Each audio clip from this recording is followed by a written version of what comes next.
ध्यान ऐसे लगाओ कि पूरा ब्रह्मांड तुम्हारे भीतर उतर आए। हाँ, मैं बात कर रहा हूँ उस ध्यान की जिसे जानने का सौभाग्य बहुत कम आत्माओं को मिलता है। बहुत से लोग ध्यान करने का प्रयास करते हैं, परंतु ध्यान की सच्ची गहराई तक केवल वही पहुंच पाते हैं जिनका मन शांत और ऊर्जा जागृत होती है। परमहंस योगानंद कहा करते थे, ध्यान वो कला है जिससे मनुष्य स्वयं को ईश्वर की उपस्थिति में अनुभव करता है।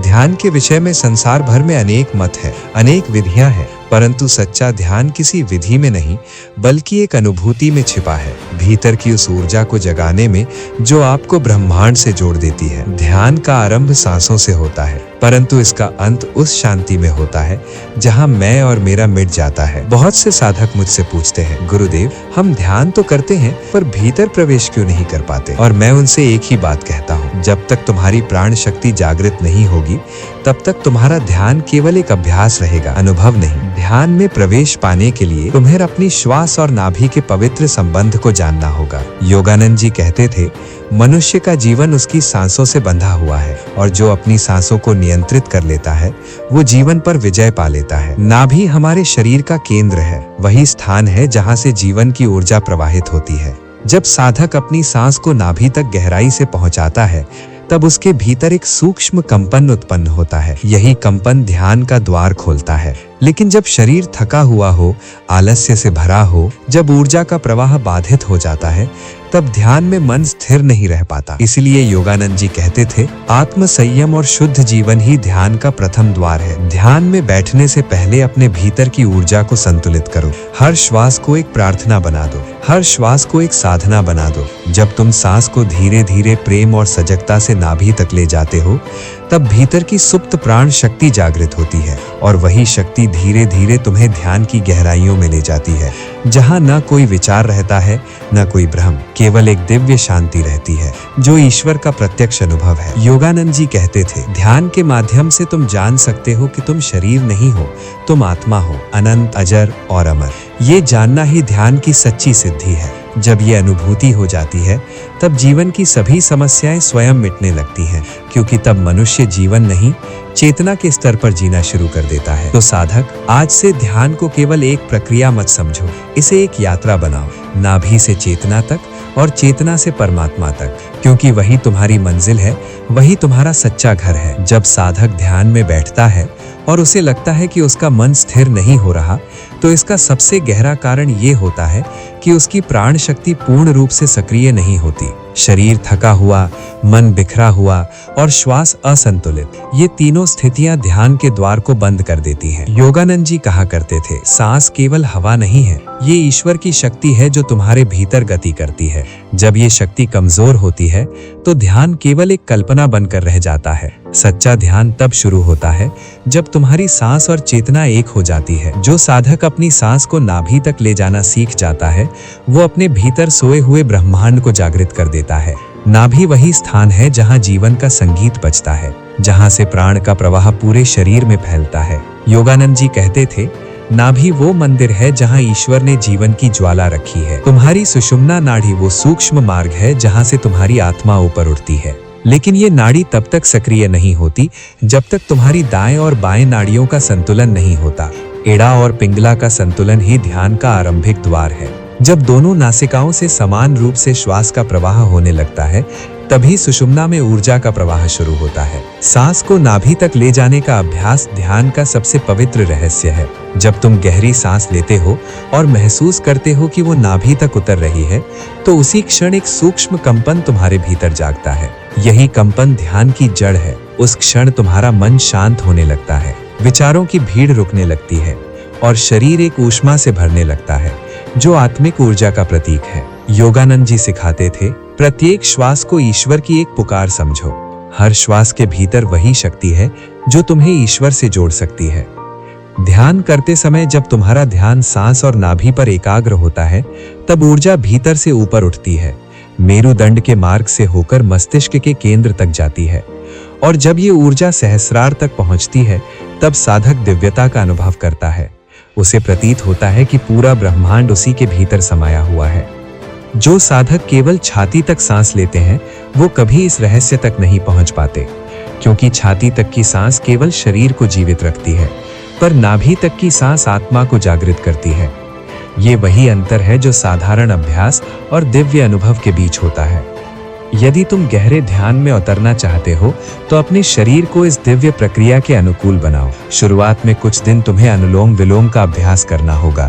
ये केवल एक व्यायाम नहीं बल्कि ऊर्जा का संतुलन है। जब ये संतुलन बनता है तब तुम्हारी सुषुम्ना नाड़ी स्वयं सक्रिय होने लगती है और उसी क्षण ध्यान सहज हो जाता है। योगानंद जी कहा करते थे, मनुष्य का शरीर ईश्वर का मंदिर है और सांस उसकी ज्योति है। जब ये ज्योति पूरी तरह प्रज्वलित हो जाती है तब ध्यान की हर श्वास एक प्रार्थना बन जाती है, हर मौन एक उपासना बन जाता है और साधक स्वयं को ईश्वर के निकट अनुभव करता है। तो हे साधक, ध्यान को कठिन मत समझो, बस अपनी सांसों को पवित्र बना लो। जब सांस पवित्र होती है चेतना स्वतः ऊंची हो जाती है और जब चेतना ऊंची होती है तब ध्यान कोई प्रयास नहीं रहता, वो तुम्हारा स्वभाव बन जाता है। दोस्तों जरा रुको, मुझे एक सवाल पूछने दो। क्या तुम सच में खुद को बदलने के लिए तैयार हो? क्या तुम्हारे भीतर इतनी हिम्मत है कि तुम अपनी पुरानी आदतों और मानसिक बंधनों को छोड़ सको? क्या तुम उस एक नियम को अपनाने वाले हो जो तुम्हारे ध्यान और आत्मिक विकास की दिशा पूरी तरह बदल सकता है? अगर हाँ तो नीचे क्लिक करो और कमेंट में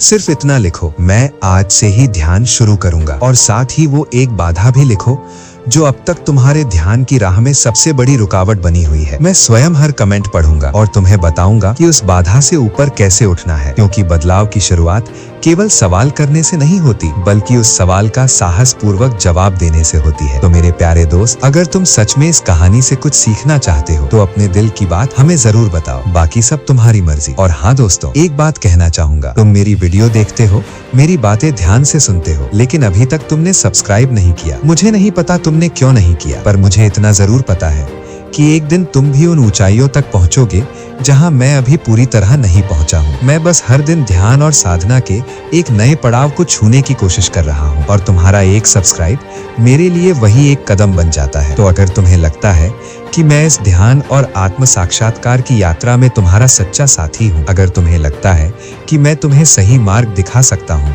तो कृपया सब्सक्राइब कर दो और बेल आइकन दबाना मत भूलना ताकि अगली बार की सीख तुम मिस न करो। पर हाँ, सब्सक्राइब तभी करना जब दिल से लगे कि मैं उस सब्सक्राइब का हकदार हूँ, क्योंकि मैं निकल पड़ा हूँ तुम्हें उस ध्यान और आत्मिक यात्रा पर ले जाने जहाँ ध्यान केवल अभ्यास नहीं बल्कि जीवन की वास्तविक शक्ति बन जाए। तो चलिए अब कहानी में वापस चलते हैं। जब तुम ध्यान में बैठो तो तुम्हारी हर सांस धीमी, स्थिर और गहरी होनी चाहिए। प्रत्येक श्वास को ऐसे लो मानो तुम स्वयं जीवन का रस पी रहे हो। ध्यान में समय की कोई संख्या नहीं होती, यह एक यात्रा है। हर सांस तुम्हें अपने भीतर की गहराई तक ले जाती है। इन सांसों को गिनो मत, बस उन्हें महसूस करो, क्योंकि जब गिनती शुरू होती है तब ध्यान समाप्त हो जाता है। ध्यान कोई गणना नहीं, वो तो समर्पण है। परमहंस योगानंद कहा करते थे, जब मन और सांस एक हो जाते हैं तब आत्मा जागने लगती है। इसलिए अपने ध्यान को सांस के साथ एक कर दो और अपने मन को नाभि पर केंद्रित रखो।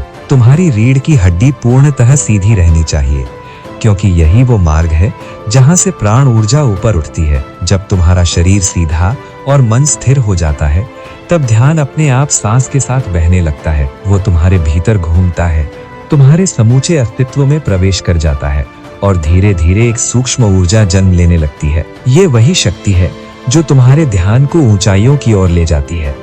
यही शक्ति तुम्हें भीतर के अनुभवों से जोड़ती है। कभी तुम्हें हल्कापन महसूस होगा, कभी एक दिव्य प्रकाश भीतर प्रकट होगा। ये सफेद प्रकाश कोई कल्पना नहीं बल्कि चेतना की वो जागृति है जो तुम्हारी कुंडलिनी को सक्रिय करती है। योगानंद जी कहते थे, कुंडलिनी वो दिव्य सीढ़ी है जिससे आत्मा ईश्वर की ओर आरोहण करती है। जब शरीर में ऊर्जा का प्रवाह संतुलित होता है तब ये शक्ति मूलाधार चक्र से उठती है और धीरे धीरे सहस्रार तक पहुंचती है। तब साधक अपने भीतर एक ब्रह्मांडीय स्पंदन अनुभव करता है, एक ऐसी शांति जो शब्दों से परे है। तुम्हारा शरीर हल्का लगने लगता है, मानो भीतर कुछ भी शेष न रहा हो। भीतर की नकारात्मकता स्वयं मिटने लगती है और एक दिव्य सकारात्मकता हृदय में बस जाती है। यही वो क्षण है जब ध्यान केवल अभ्यास नहीं बल्कि तुम्हारे जीवन की दिशा बन जाता है। हमेशा याद रखो, तुम्हारा सच्चा गुरु तुम्हारी सांस है। जब तक तुम सांस को नहीं समझोगे तब तक ध्यान तुम्हारे लिए केवल एक शब्द रहेगा। सांस ही तुम्हारी प्राण ऊर्जा है और वही तुम्हारे नाभि चक्र को सक्रिय करती है। जब नाभि जागृत होती है तब ऊर्जा ऊपर के चक्रों तक पहुंचती है और आत्मा अपने शुद्ध स्वरूप को पहचानने लगती है। योगानंद जी कहा करते थे, मनुष्य का परम लक्ष्य बाहरी दुनिया को जीतना नहीं, बल्कि अपने भीतर की दिव्यता को जानना है। और ये तभी संभव है जब तुम्हारा ध्यान पूर्ण रूप से सांस पर आधारित हो, क्योंकि सांस वही सेतु है जो तुम्हें शरीर से आत्मा तक और आत्मा से परमात्मा तक ले जाती है। प्रिय साधक, यदि तुम इस अभ्यास को नियमित रूप से करते हो तो एक दिन तुम्हें अनुभव होगा कि तुम्हारा पूरा जीवन बदल गया है। तुम्हारा देखने का दृष्टिकोण, सोचने का तरीका और जीने की अनुभूति सब रूपांतरित हो जाएगा, क्योंकि सच्चा ध्यान मन को नहीं आत्मा को बदल देता है। लगभग 2000 सहस्त्राब्दियों पहले इसी पृथ्वी पर एक आत्मा आई थी जिसने इस सत्य को अनुभव किया था, परमहंस योगानंद। कुछ लोग उन्हें योग का वैज्ञानिक कहते हैं, कुछ ईश्वर की जीवित उपस्थिति। वे कहते थे, ध्यान विज्ञान है, अंधविश्वास नहीं। जिसने इसे अनुभव किया उसने ईश्वर को पाया। उन्होंने सिखाया, धन, पद और बाहरी संपत्तियां नश्वर है, पर जो ध्यान के माध्यम से अपने भीतर उतर गया वो अमर हो गया। और आज भी उनकी वाणी ब्रह्मांड में गूंजती है। ईश्वर तुम्हारे बाहर नहीं, तुम्हारे भीतर है, बस अपनी सांसों के माध्यम से उसे खोजो। आज से ध्यान को कोई तकनीक मत समझो, इसे अपना जीवन बना लो। अपनी हर सांस को ईश्वर का नाम मानो, हर मौन को ध्यान बना लो। जब ये भाव जाग जाएगा तब तुम्हें बाहर कुछ ढूंढने की आवश्यकता नहीं रहेगी, क्योंकि तब तुम्हारा पूरा अस्तित्व ही ध्यान बन जाएगा। 6 वर्षों की कठिन साधना के बाद भी जब साधक को बाहरी ज्ञान की प्राप्ति नहीं हुई तो उसने अपने बचपन की स्मृतियों को याद किया और उसी वृक्ष के नीचे ध्यान में बैठने का निश्चय किया जहां वो पहले बैठकर अभ्यास करता था। उसने स्वयं से वचन लिया, जब तक मेरे सभी प्रश्नों के उत्तर नहीं मिलते मैं यहीं स्थिर रहूंगा। योगानंद जी कहते थे, सच्चा साधक वही है जो अपने भीतर की खोज में पूर्ण समर्पण करता है। वर्षों की साधना के उपरांत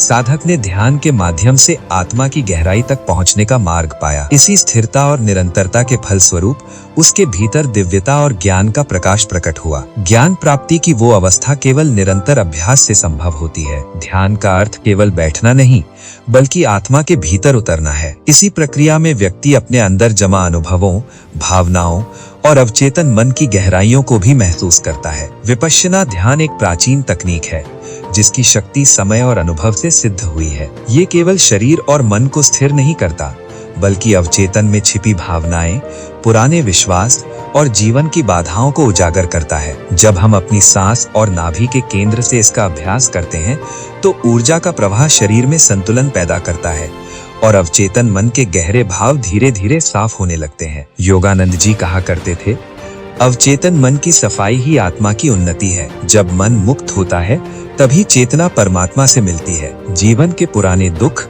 अविश्वास और सीमित मान्यताएं इसी अभ्यास से धीरे धीरे पिघलते हैं। ये ध्यान साधक को उस दिव्यता से जोड़ता है जो हर मानव में निहित है, पर सामान्य जीवन में अनुभव नहीं हो पाती। ये गहन ध्यान केवल तकनीक नहीं, बल्कि आत्मा की आंतरिक यात्रा है। सत्य की खोज बाहर नहीं, भीतर की गहराई में है। जो आत्मा के भीतर उतरता है वही मुक्ति को अनुभव करता है। इसी कारण ये ध्यान तकनीक शारीरिक, मानसिक और आध्यात्मिक स्वास्थ्य के लिए अद्वितीय है। साधक जब अपने अवचेतन विश्वासों और पुराने अनुभवों से ऊपर उठता है तभी वो वास्तविक स्वतंत्रता प्राप्त करता है। और यही स्वतंत्रता और दिव्यता सांस, नाभि और ध्यान के संयोजन से प्राप्त होती है। इसलिए अपने अभ्यास में धैर्य रखो, गहरी सांस के साथ ध्यान को अपनाओ और अपने भीतर की चेतना को जगा दो। अब तुम सोच रहे होगे, इसका मनोविज्ञान से क्या संबंध है? यही प्रश्न हमें अगले चरण की ओर ले जाता है। परमहंस योगानंद सिखाते थे, जब हम अपने भीतर की वास्तविकता को देखते हैं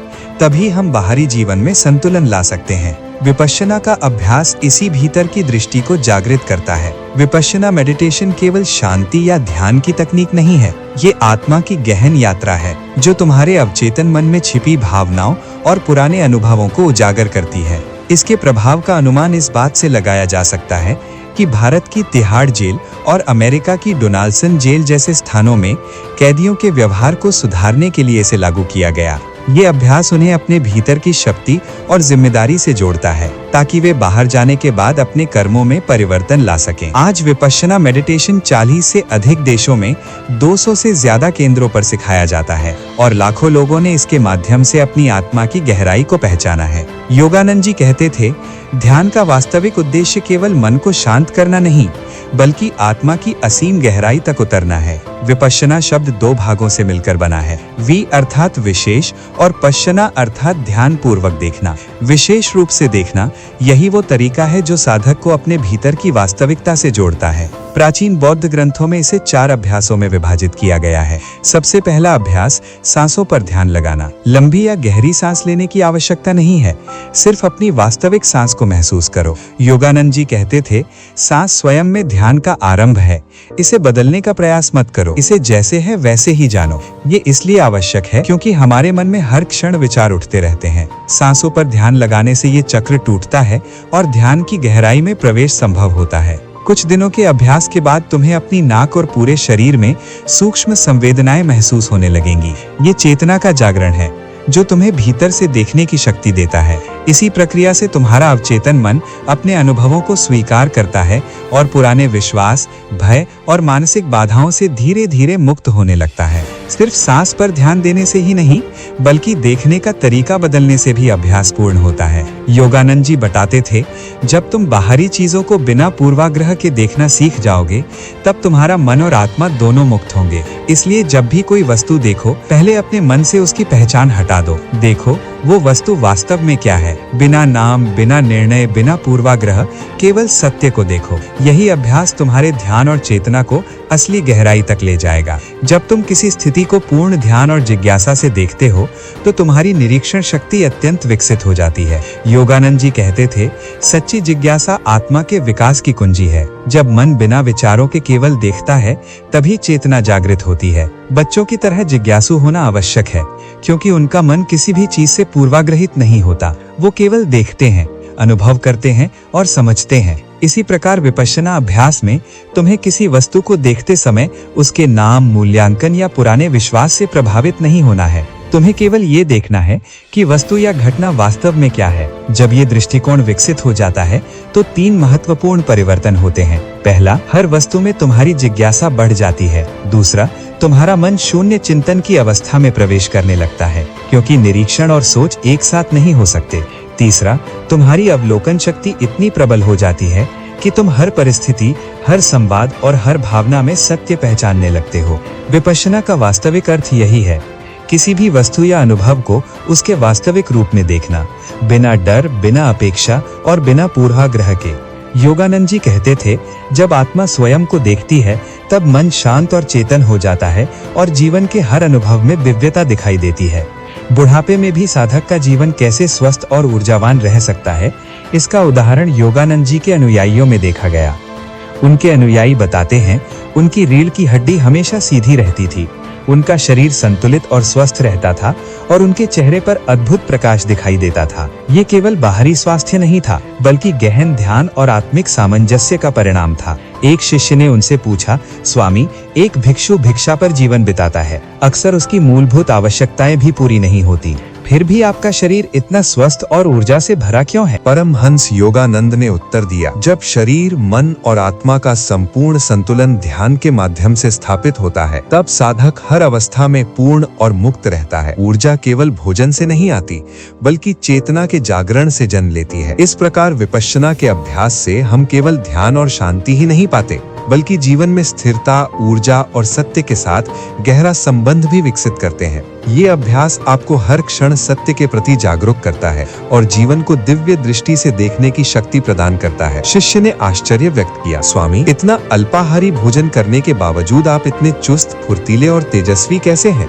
जबकि नगर के राजाओं और सम्राटों के पास सारी सुविधाएं हैं, फिर भी उनके शरीर में थकावट और दुर्बलता रहती है। योगानंद जी ने मुस्कुराते हुए उत्तर दिया, ऊर्जा किसी विशेष भोजन से नहीं मिलती, बल्कि चेतना और मन के जागरूक प्रयोग से हर भोजन ऊर्जा का स्रोत बन सकता है।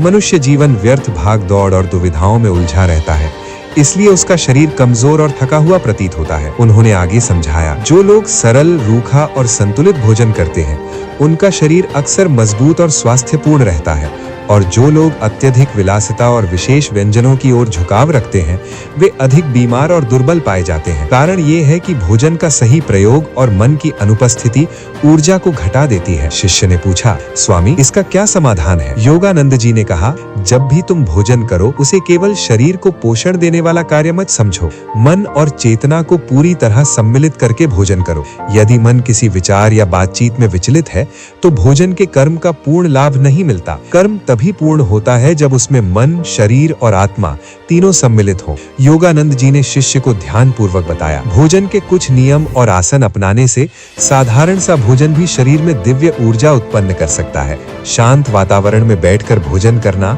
हर निवाला ग्रहण करते समय कृतज्ञता अनुभव करना, ये सब शरीर, मन और आत्मा को संतुलित और ऊर्जावान बनाते हैं। याद रखो, ऊर्जा बाहरी वस्तुओं से नहीं, चेतन मन से आती है। उन्होंने आगे कहा, जब मन और आत्मा भोजन के कर्म में सम्मिलित होते हैं तब शरीर स्वतः चुस्त, स्वस्थ और संतुलित बन जाता है। इसी कारण साधक अल्पाहारी रहते हुए भी स्वास्थ्य, तेजस्विता और आंतरिक शक्ति का अनुभव करते हैं, जबकि राजाओं और सम्राटों के शरीर में थकान और दुर्बलता बनी रहती है। जो भोजन में पूर्ण जागरूकता रखता है वही जीवन में ऊर्जा, संतुलन और दिव्यता प्राप्त करता है। इस प्रकार योगानंद जी ने भोजन को केवल शारीरिक क्रिया नहीं बल्कि ध्यान और ऊर्जा का साधन बताया और शिष्य को सिखाया कि चेतना का प्रयोग हर कर्म में होना चाहिए, तभी जीवन में पूर्ण शक्ति और स्वास्थ्य अनुभव होता है। योगानंद जी ने आगे समझाया, सच्चे साधक के जीवन में निरोगिता और सुख तभी संभव है जब उसके मन में प्रेम और कृतज्ञता का उदय हो। जब तुम अपने भोजन के लिए आभार व्यक्त करते हो तो शरीर स्वतः ग्रहणशील और ऊर्जावान बन जाता है। उन्होंने आगे कहा, एक और नियम अत्यंत महत्वपूर्ण है, सूर्यास्त के बाद भोजन न करना। रात्रि में जब हम भोजन करते हैं तो शरीर उस भोजन को पचाने में संलग्न हो जाता है और अपनी स्वाभाविक मरम्मत और रोग निवारण की शक्ति का उपयोग नहीं कर पाता। यदि रात में भोजन न किया जाए तो शरीर स्वयं अपनी बीमारियों को दूर करता है और ऊर्जा का संचार होता है। योगानंद जी ने ये भी बताया, भोजन केवल शरीर के लिए नहीं, मन और चेतना के लिए भी होना चाहिए। यदि भोजन करते समय झगड़ा या नकारात्मक भाव मन में हो, या भोजन अस्वच्छ स्थान पर किया जाए, या ऐसे व्यक्ति के साथ खाया जाए जिसका मन अशांत हो, तो भोजन का पूर्ण लाभ नहीं मिलेगा। भोजन पकाने वाले का प्रेम पूर्ण भाव भी भोजन में ऊर्जा भरता है। यदि उसमें क्रोध, घृणा या तनाव हो तो वही गुण भोजन में प्रवेश कर जाते हैं। उन्होंने शिष्य को सरल और सुपाच्य भोजन का महत्व समझाया। भोजन जितना सरल और सुपाच्य होगा उतना ही शरीर और मन के लिए गुणकारी होगा। इसी कारण साधक दाल भात जैसे साधारण भोजन का सेवन करते हैं, और जो भोजन किसी जीव की पीड़ा या हिंसा से उत्पन्न होता है वो मन और चेतना को अशांत करता है। इसलिए शाकाहारी और संतुलित भोजन सर्वोत्तम है।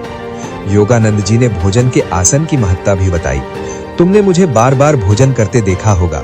मेरा आसन हमेशा एक ही रहता है, रीढ़ की हड्डी सीधी, मन शांत और शरीर जागरूक।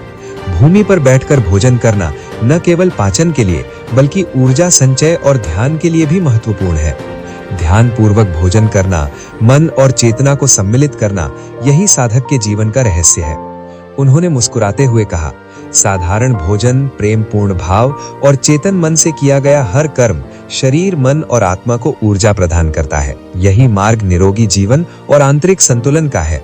योगानंद जी ने आगे समझाया, यदि कोई व्यक्ति किसी कारणवश जमीन पर नहीं बैठ सकता तब भी उसकी रीढ़ की हड्डी हमेशा सीधी रहनी चाहिए। जब भोजन पेट तक पहुंचता है तो रीढ़ की सीधी स्थिति से ही भोजन सहजता से पचता है। यदि रीढ़ मुड़ी होगी तो पेट सिकुड़ा रहेगा और भोजन ठीक प्रकार से नहीं पच पाएगा।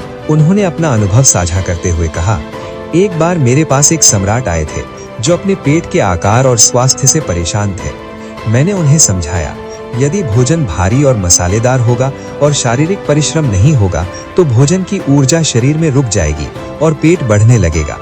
इसलिए मैंने उन्हें सलाह दी, हल्का, सुपाच्य और संतुलित भोजन लो और केवल तब भारी भोजन करो जब शारीरिक परिश्रम किया हो। भोजन के चयन और मात्रा में संयम ही स्वास्थ्य और दीर्घायु का मूल मंत्र है। योगानंद जी ने आगे बताया, भोजन केवल शरीर का पोषण नहीं है, वो मन और चेतना को भी प्रभावित करता है। यदि भोजन प्रेम और सादगी से किया जाए तो वो शरीर, मन और आत्मा तीनों में ऊर्जा का संचार करता है।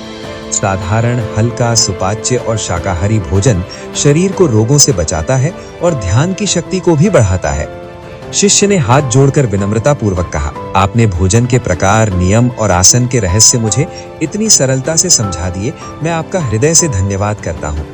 योगानंद जी मुस्कुराते हुए बोले, अब चलो हम वन की ओर चलते हैं। प्रत्येक कदम, प्रत्येक सांस और प्रत्येक अनुभव ही साधना का एक रूप है।